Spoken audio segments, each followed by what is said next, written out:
Bapak Ibu, saudara yang kekasih, jemaat Tuhan yang sangat dikasihi oleh Tuhan. Selamat pagi.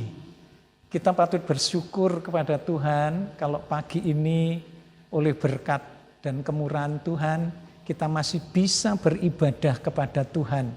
Bahkan beribadah di rumah masing-masing, ya. Itu satu anugerah daripada Tuhan. Kita patut mensyukurinya. Nah, saudara atau Bapak Ibu yang kekasih, pagi ini kita mari merenungkan akan kebenaran firman Allah. Coba kita introspeksi dulu, ya. Saat kita berdoa, bagaimana kita berdoa kepada Tuhan? Seringkali kita berdoa kepada Tuhan selalu berkata begini, ya Tuhan, tolonglah saya, ya Tuhan, berkati saya, ya Tuhan, lindungi saya, ya Tuhan, sembuhkan saya, dan macam-macam hal. Saudara, tapi pernahkah kita berdoa, ya? Pernahkah kita berdoa, yaitu meminta agar Tuhan menyingkapkan segala dosa-dosa atau kesalahan kita? Dan apakah kita salah kalau berdoa seperti yang saya ucapkan tadi, misalnya, ya Tuhan berkati saya, apakah itu salah? Tidak, saudara, itu tidak salah. Ya, saya pun seringkali juga berdoa demikian. Hanya seringkali atau bahkan mungkin kita belum pernah kan meminta supaya Tuhan dalam doa kita, Tuhan menyingkapkan segala isi hati kita, menyingkapkan segala dosa-dosa kita, ya, sehingga ya kita benar-benar mengerti, mengetahui akan keberadaan diri kita. Tema untuk pagi hari ini adalah keterbukaan kepada Tuhan, ya, keterbukaan kepada Tuhan. Nah, apa arti keterbukaan dari kata buka? Buka berarti tidak tertutup. Keterbukaan itu dalam keadaan terbuka. Keterbukaan itu berarti tidak ada rahasia. Jadi semua nyata, tidak ada rahasia, itu keterbukaan. Nah, keterbukaan kepada Tuhan berarti kita ini tidak ada rahasia di hadapan Tuhan. Bahkan kita rela dibukakan segala isi hati kita oleh Tuhan. Bapak Ibu Saudara yang kekasih, mari kita akan baca nats kita, ya. Kita akan baca bersama-sama. Ayo kita buka Alkitab kita. Terdapat dalam kitab Mazmur 139 ayat 23 sampai ayat yang ke-24. Mazmur 139 ayat 23 sampai 24. Sudah menemukan? Ya, ayo kita baca bersama-sama ya. Setelah hitungan ketiga. 1, 2, 3. Selidikilah aku, ya Allah, dan kenalah hatiku. Ujilah aku, dan kenalah pikiran-pikiranku. Lihatlah, apakah jalanku serong, dan tuntunlah aku di jalan yang kekal. Dari ayat-ayat yang kita baca pagi hari ini, kita mendapati dua hal yang penting. Yang pertama, hal yang penting yang pertama adalah keterbukaan hati. Ya, keterbukaan hati. Dalam ayat yang ke-23 sampai ayat yang ke-24 tadi mengatakan, selidikilah aku, ya Allah, dan kenalah hatiku. Ujilah aku dan kenalah pikiran-pikiranku. Lihatlah apakah jalanku serong. Nah, di sini kita melihat suatu doa yang dipanjatkan oleh pemazmur atau yaitu Daud, ya. Ini adalah merupakan suatu kerelaan daripada Daud, ya, untuk diselidiki oleh Tuhan. akan seluruh kehidupannya. Ia rela bila Tuhan menunjukkan atau menyingkapkan isi hati daripada pemazmur ini, baik atau tidak baik, ya, ia rela kalau Tuhan menunjukkannya. Jadi inilah kerelaan daripada pemazmur atau Raja Daud. Dia terbuka di hadapan Tuhan. Tidak ada rahasia di hadapan Tuhan, bahkan dia rela dibukakan semua apa yang ada di dalam hatinya. Baik atau buruk, ia akan rela menerimanya. Saudara-saudara, pemazmur mohon agar Allah menyingkapkan segala dosa-dosanya yang tersembunyi. Jadi kalau dosa itu dibukakan, ia rela. Karena ia tahu, ya, dengan adanya dibukakan semua rahasia hidupnya, ia akan mengerti, oh ternyata hidupku seperti ini. Sehingga saat dia hidup masih ada kesempatan untuk memperbaikinya. Nah, inilah suatu doa daripada Raja Daud yang penuh dengan kerelaan. Kita melihat bagaimana sebenarnya hati manusia itu. Ya, hati manusia itu penuh kelicikan. Coba kita membaca di dalam Yeremia pasal yang ke-17, ayat yang ke-9 sampai ayat yang ke-10 berbunyi demikian. Betapa liciknya hati, lebih licik daripada segala sesuatu. Hatinya sudah membatu, siapakah yang dapat mengetahuinya? Aku, Tuhan yang menyelidiki hati, yang menguji batin, untuk memberi balasan kepada setiap orang setimpal dengan tingkah langkahnya, setimpal dengan hasil perbuatannya. Inilah keadaan hati daripada manusia. Hati itu mewakili suatu kehidupan. Jadi inilah kehidupan manusia yang sejatinya. Betapa liciknya hati, lebih licik daripada segala sesuatu. Ya. Hatinya sudah membatu. Keras, ya. Kalau sudah membatu itu berarti keras. Dan kalau hati yang keras, ya, itu merupakan satu bahaya. Kenapa? Karena kalau orang itu sudah keras hati, biasanya sulit untuk menerima nasihat. Maunya sendiri, itu biasanya orang yang hatinya keras. Nah, siapa yang dapat mengetahuinya? Memang tidak ada seorang dapat mengetahui hati orang lain. Tetapi ada satu pribadi yang mengetahui setiap keadaan manusia, setiap keadaan hati dari manusia. Siapakah dia? Ayat yang ke-10 tadi mengatakan, aku, Tuhan yang menyelidiki hati. Jadi Tuhan berfirman, aku, Tuhan yang menyelidiki hati, yang menguji batin. Jadi Tuhan itu mengetahui persis setiap isi hati daripada manusia. Ia menguji batin daripada manusia. Untuk apa? Untuk memberikan balasan kepada setiap orang sesuai dengan tingkah langkahnya, setimpal dengan hasil perbuatannya. Jadi setiap perbuatan itu pasti ada sebab dan akibat.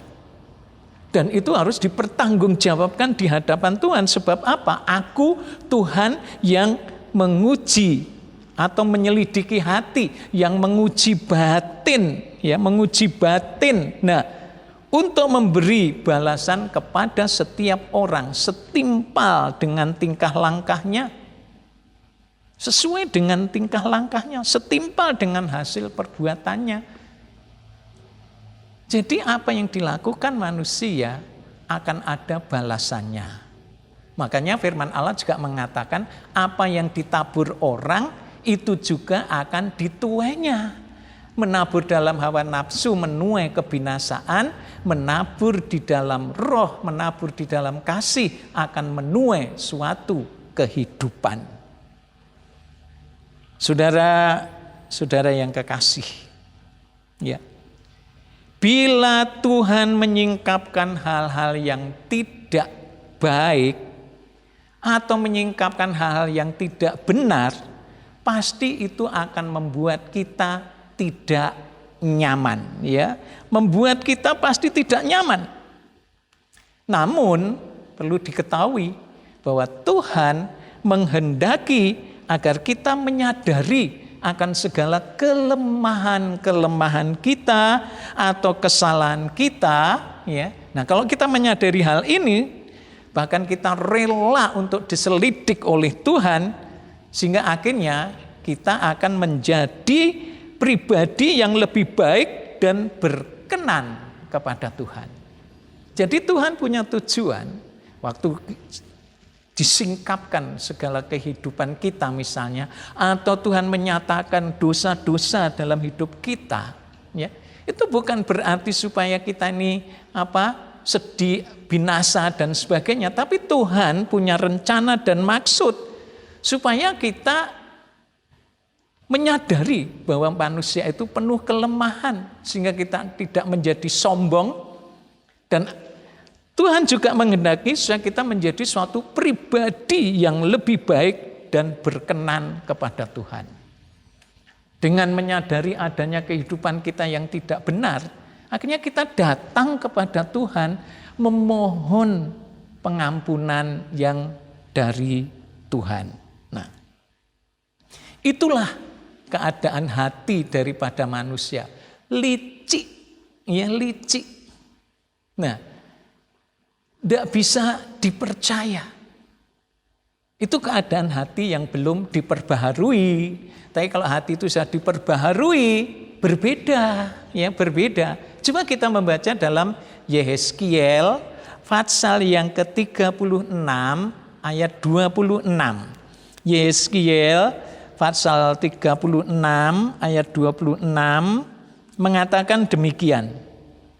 Kamu akan kuberikan hati yang baru dan roh yang baru di dalam batinmu, dan aku akan menjadikan dari tubuhmu hati yang keras dan kuberikan padamu hati yang taat, ya. Aku akan menjauhkan dari tubuhmu. Nah, sekali lagi saya ulang, kamu akan kuberikan hati yang baru dan roh yang baru di dalam batinmu, dan aku akan menjauhkan dari tubuhmu hati yang keras dan kuberikan padamu hati yang taat. Nah, saudara, firman Allah sudah mengatakan bahwa Allah menjanjikan memberikan hati yang baru dan roh yang baru. Allah menjanjikan akan menjauhkan dari kita di dalam tubuh kita ini, ya, hati yang keras itu akan dijauhkan dan diberikan kepada kita hati yang taat. Kalau tadi Yeremia mengatakan hati itu penuh kelicikan, lebih licik daripada segala sesuatu. Tapi Allah menjanjikan kalau kita rela terbuka di hadapan Tuhan, rela disingkapkan akan segala keberadaan kita, dosa-dosa kita, maka Allah menjanjikan kalau kita mau menyadari, bertobat, datang pada Tuhan, Tuhan menjanjikan akan memberikan hati yang baru. Juga roh yang baru di dalam tubuh kita. Dan Tuhan menjanjikan akan menjauhkan, ya, dari tubuh kita hati yang keras, lalu diberikan hati yang taat. Ini janji Tuhan. Dari hati yang penuh kelicikan, hati yang membatu, hati yang keras, diubah menjadi hati yang taat, menjadi hati yang baru, roh yang baru. Itulah kehidupan orang yang mau terbuka di hadapan Tuhan. Ya. Firman Allah mengatakan ya dalam 2 Korintus 5 ayat 17 itu mengatakan ya bahwa siapa yang ada di dalam Kristus, ia adalah ciptaan baru. Yang lama itu sudah berlalu, yang baru sudah datang. Jadi kalau kita ada di dalam Kristus, yang lama hidup kita, yang lama, yang penuh dosa, yang tidak berkenan pada Tuhan, itu sudah berlalu.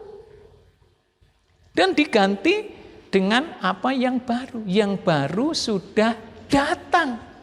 Itulah pembaruan di dalam Kristus.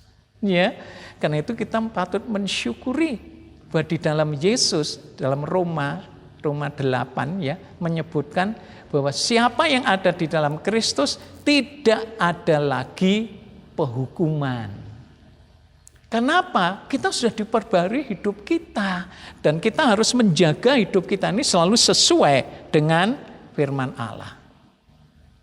Waktu kita masih hidup di dalam hidup yang lama, ya seringkali kita ini lebih mudah menyalahkan atau melihat kesalahan orang lain daripada kita melihat kehidupan kita atau kesalahan diri sendiri. Nah, makanya kita perlu Tuhan untuk menunjukkan hal-hal yang tidak benar itu. Kita perlu Tuhan untuk menunjukkan hal-hal yang tidak benar dalam hidup kita. Kan seringkali kita menghakimi orang lain, ya wah dia itu jahat, dia itu begini begitu, saya ini yang paling baik dan sebagainya. Ya itulah manusia lama sebenarnya. Itu sebenarnya adalah kesombongan. Tapi kalau hati kita sudah diubah Tuhan, berikan hati dan roh yang baru, batin kita diperbaharui, kita tidak lagi menyalahkan orang lain, ya, tapi justru kita menjaga hidup untuk selalu berkenan kepada Tuhan. Itu yang pertama, keterbukaan di hadapan Tuhan. Ya. Hal yang penting yang kedua adalah mohon tuntunan Tuhan di jalan yang kekal. Jadi ini adalah permohonan pemazmur di mana ia memohon kepada Tuhan agar dituntun di jalan yang kekal. Dalam Mazmur 139 tadi ayat 24b mengatakan, dan tuntunlah aku di jalan yang kekal. Tuntunlah aku di jalan yang kekal. Setelah pemazmur atau Daud ya memohon kepada Tuhan untuk Tuhan itu menunjukkan isi hatinya atau yang menyingkapkan segala isi hatinya, dosa-dosanya ya. Nah, sekarang setelah Tuhan menyingkapkan semua keberadaan kehidupan daripada pemazmur, lalu pemazmur memohon kepada Tuhan untuk menuntun di jalan yang kekal atau di jalan yang benar. Ini penting, ya, sebab kalau kita tidak memohon pimpinan Tuhan melalui kuasa firman dan Roh Kudus-Nya, kita bisa saja kembali kepada hidup yang lama. Karena itu kita perlu meminta pimpinan, tuntunan Tuhan berjalan di jalan yang kekal, di jalan yang benar. Nah, untuk hidup benar atau untuk hidup berkenan kepada Tuhan, memang kita perlu tuntunan dan pimpinan dari Tuhan. Mari saudara, kita akan membaca di dalam kitab Mazmur pasal 25 ayat 9 sampai ayat yang ke-10. Mazmur 25 ayat 9 sampai ayat 10 mengatakan demikian. Ia membimbing orang-orang yang rendah hati menurut hukum, dan ia mengajarkan jalannya kepada orang yang rendah hati. Segala jalan Tuhan adalah kasih setia dan kebenaran bagi orang yang berpegang pada perjanjiannya dan peringatan-peringatannya. Nah, Tuhan akan menuntun ke jalan yang benar, ke jalan yang kekal. Ia membimbing orang-orang yang rendah hati menurut hukum. Jadi ada aturan, ada hukum yang harus dijalani oleh setiap orang yang mau dituntun oleh Tuhan. Jadi kalau kita mau dituntun Tuhan, ya kita harus menurut hukum yang diberikan oleh Tuhan.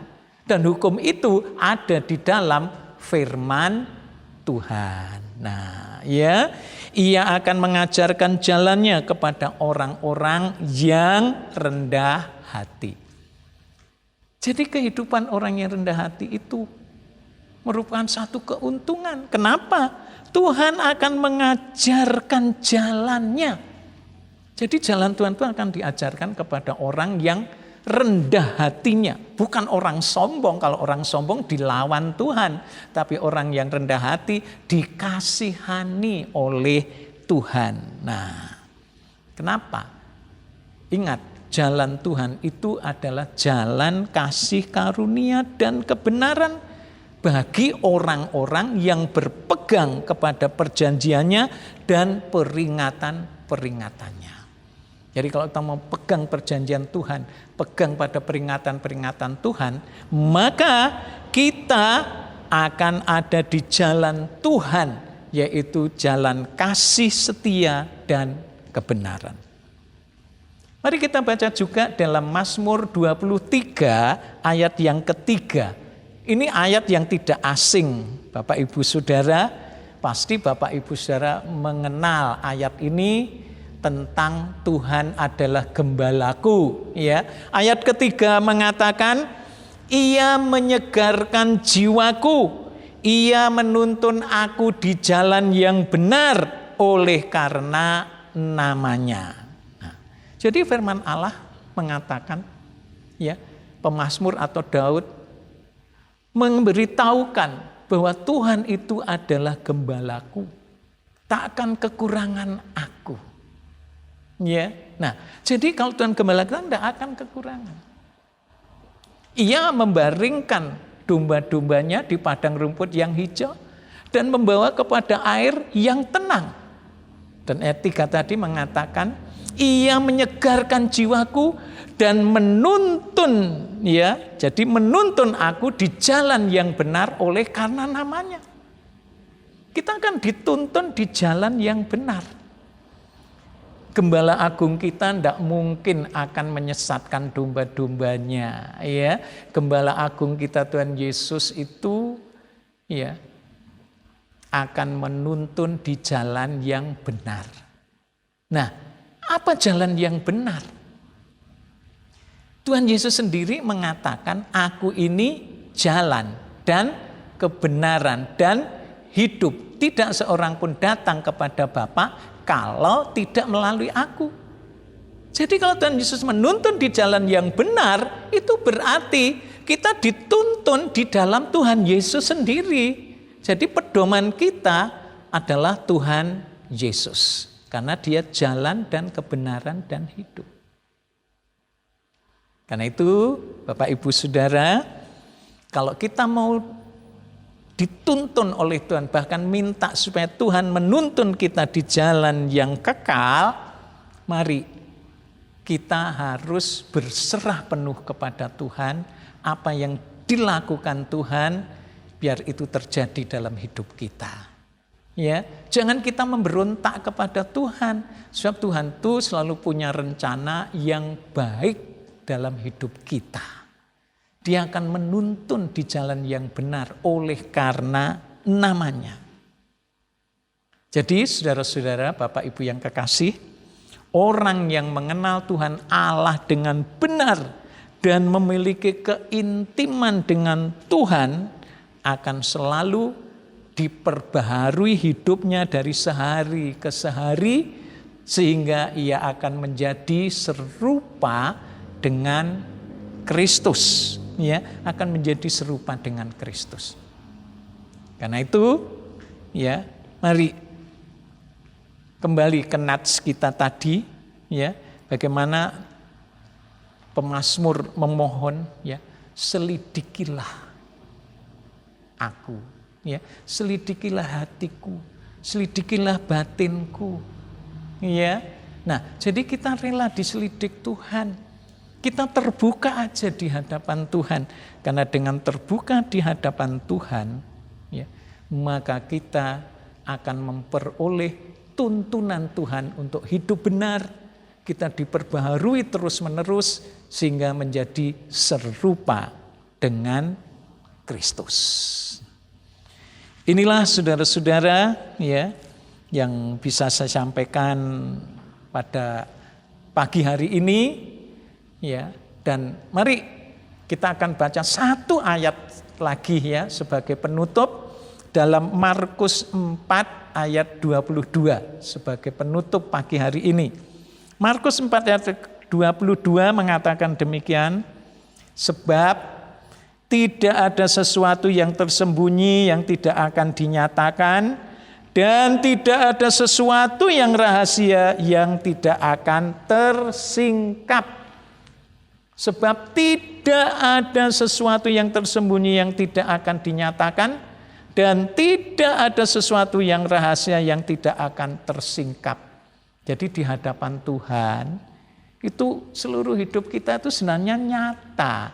Walaupun kita menutup-nutupi, Tuhan tuh sudah melihat, sudah tahu. Makanya mari seperti Daud, ya, kita rela untuk diselidik Tuhan. Tuhan, selidik hatiku. Nyatakanlah Tuhan keberadaanku supaya aku hidup sesuai dengan firman-Mu dan tuntunlah aku selalu dalam jalan yang kekal atau jalan yang benar. Tuhan memberkati. Amin. Mari pagi ini kita akan naikkan satu pujian, yaitu selidiki aku, lihat hatiku. Nah, Tuhan.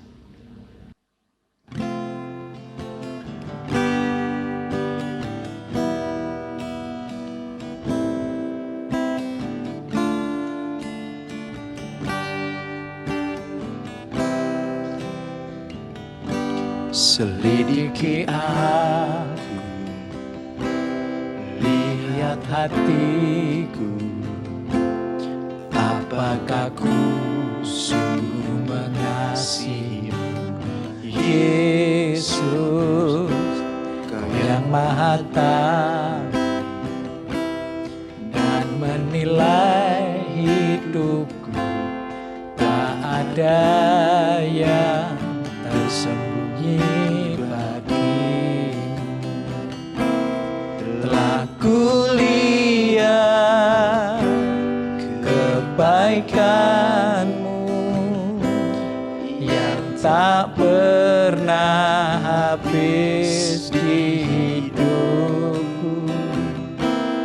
Ku berjuang sampai akhirnya Kau dapati aku tetap setia. Selidiki aku, lihat hati, apakah ku sungguh mengasihimu, Yesus, Kau yang Maha Tahu dan menilai hidupku, tak ada yang tersembunyi bagimu. Telah kulihat kebaikan-Mu yang tak pernah habis di hidupku. Berjuang sampai akhirnya Kau dapati aku tetap setia. Telah kulihat kebaikan-Mu yang tak pernah habis di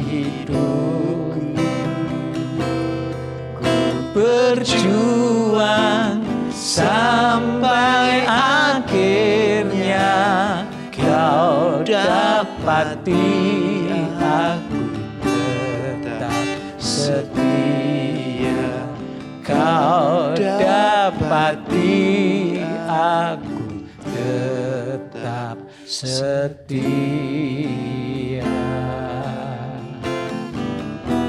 Oh,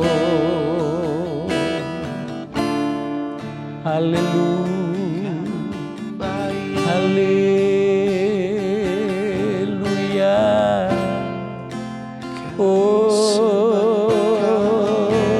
kami bersyukur, haleluya. Kami rela Tuhan, Kau selidik hati kami, Kau selidik hidup kami. Singkapkanlah Tuhan keberadaan kami, supaya kami memiliki suatu hidup yang berkenan kepadamu. Tuhan, ampunilah setiap kelemahan kami, ampuni dosa kami yang seringkali kami sembunyikan. Oh Tuhan, ampuni kami. Kami rela Kau bentuk Tuhan, supaya kami menjadi bejana yang baru, bejana yang berkenan. Tuhan, pakai bagi kemuliaan-Mu. Syukur, lihatlah hati kami Tuhan, lihatlah Tuhan. Terima kasih atas anugerah-Mu. Tidak ada rahasia di hadapan-Mu Tuhan, tidak ada yang tersembunyi di hadapan-Mu. Semua nyata, siap rahasia akan disingkapkan. Puji syukur, kami terbuka Tuhan, supaya hidup kami semakin hari berkenan di hadapan-Mu. Dan terakhir kami menjadi serupa dengan Kristus Yesus Tuhan. Terima kasih Tuhan, terima kasih Tuhan, terima kasih Tuhan. Syukur.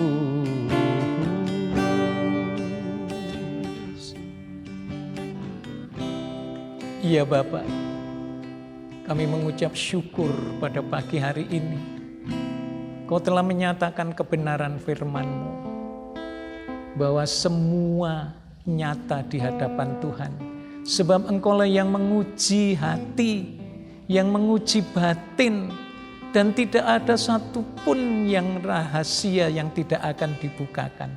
Sebab itu Tuhan, kami juga terbuka. Sebab tidak ada gunanya kami menyembunyikan kesalahan dosa-dosa kami di hadapan-Mu, karena toh semuanya nyata di hadapan Tuhan. Ampunilah kami Tuhan, bila ada hal yang tidak berkenan, tidak layak, kami mohon pengampunan-Mu. Semakin hari kami diperbaharui dari sehari ke sehari, sehingga kami menjadi serupa dengan Kristus adanya. Terima kasih atas berkat-Mu. Biarlah berkat Tuhan menyertai kepada seluruh jemaat-Mu dimanapun mereka berada. Biarlah mereka tetap membuka hati mereka di hadapan-Mu, supaya terus-menerus diperbaharui di dalam kasih-Mu. Terima kasih atas kemurahan-Mu. Di dalam nama Tuhan Yesus Kristus kami berdoa dan mengucap syukur. Dan sekarang saudara-saudaraku yang kekasih, terimalah berkat dari Allah Bapa, cinta kasih dari Sang Putra yaitu Tuhan Yesus Kristus, persekutuan di dalam Roh Kudus menyertai saudara-saudara semua hari ini dan sampai selamanya, di dalam nama Tuhan Yesus Kristus. Haleluya. Amin. Tuhan memberkati. Puji Tuhan. Amin.